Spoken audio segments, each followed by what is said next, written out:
Hello dear students, तो आज हम समझेंगे कि संसद क्या होती है। संसद मीन्स पार्लियामेंट।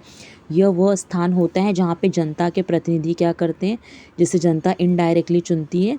वो जनता के प्रतिनिधि देश के लिए क्या बनाते हैं, कानून बनाते हैं और सरकार पर क्या करते हैं, नियंत्रण करते हैं। सरकार पर नियंत्रण कैसे करते हैं, क्वेश्चंस पूछ के।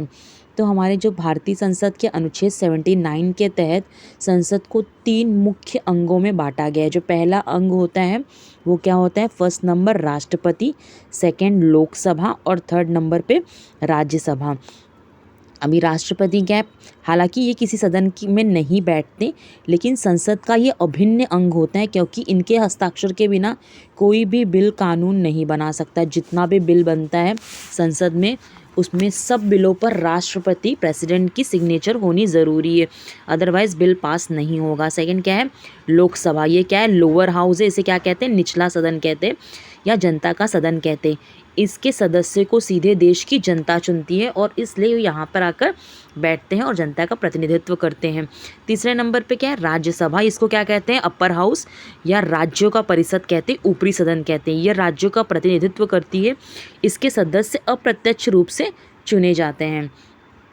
अभी संसद के कार्य क्या होते हैं, संसद के जो मुख्य कार्य होते हैं वो क्या है, कानून बनाना। क्या करेगी, जिस देश में जितने भी कानून बनते हैं, देश की ज़रूरतों के अनुसार नए कानून बनाना और पुराने कानून में क्या करना, बदलाव करना। ये संसद का एक महत्वपूर्ण कार्य है।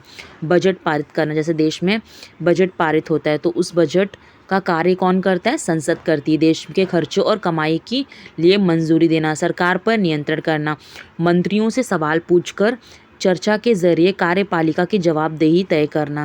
जैसे मैंने आपको बताया कि क्वेश्चन पूछ के सरकार पर नियंत्रण रखती है। संविधान संशोधन, चौथे नंबर पे क्या है, संविधान संशोधन। ज़रूरत पड़ने पर संविधान के नियमों में बदलाव की प्रक्रिया शुरू करती है। ठीक है, तो ये हमारा हो गया संसद के मुख्य कार्य हो गए। संसद क्या होती है, संसद के 3 अंग होते हैं। और अब भारतीय संसद के 3 अंग होते हैं, राष्ट्रपति, लोकसभा और राज्यसभा। ठीक है, राष्ट्रपति के बिना कोई भी बिल पारित नहीं होगा। अब लोकसभा में जो अधिकतम सदस्य होते हैं वो कितने होते हैं, 550, और जो एक्चुअल अभी सदस्य हैं वो कितने, 543 हैं।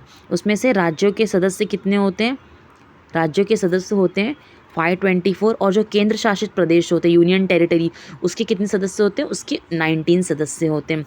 फॉर एग्जाम्पल दिल्ली के 7 और अन्य टेरिटरी प्रदेश के 7 और जम्मू और कश्मीर के 5, तो टोटल कितने हो गए, 19। राज्य के कितने हो गए, 524, और केंद्र शासित प्रदेश के कितने हो गए, 19 हो गए।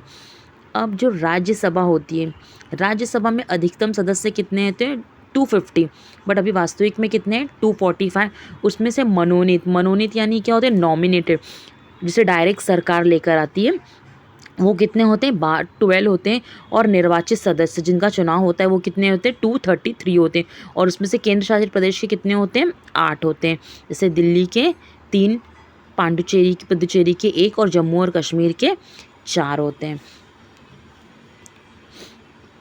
अभी यहाँ पे दिया है कि जैसे संसद क्या करती है, संसद सरकार पर कंट्रोल करती है। कैसे करती है, क्वेश्चन पूछ के।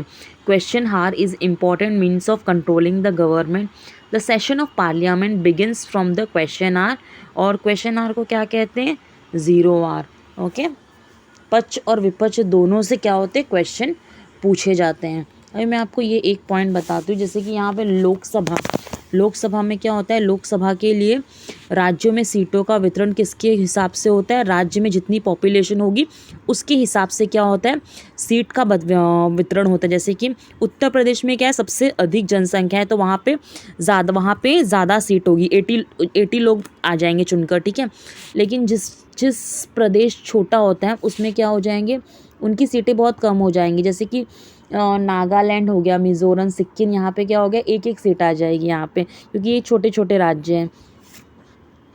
और अनुसूचित जो जाति होती है और जनजाति होती है उनके लिए क्या होता है, सीट क्या होती है, आरक्षित होती है। जैसे कि 84 और 47, ये क्या होता है, अनुसूचित जाति और जनजातियों के लिए आरक्षित की गई सीटें होती हैं। ठीक है, तो हमारा ये टॉपिक यहाँ पे ख़त्म हो गया। Thanks for watching.